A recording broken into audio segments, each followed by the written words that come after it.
An instant shower head is a very important appliance in our homes. Now, if at all it has an issue, then it might expose us to a lot of electrical risk. And it is good for us to check the wiring of the house as well as the general wiring of the shower head. Now, for me, I always ensure that I replace the instant shower head if it's not working. And after I remove the existing one, I have to replace with a genuine one.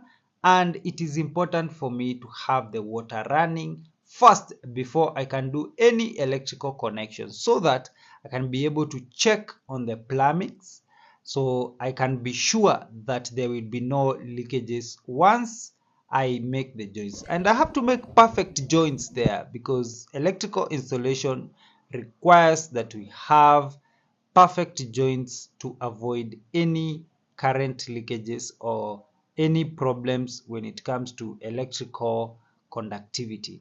Now that is done, and my earthing connection, which is the last one but not the least, the very important connection in this type of installation, is done properly and well insulated.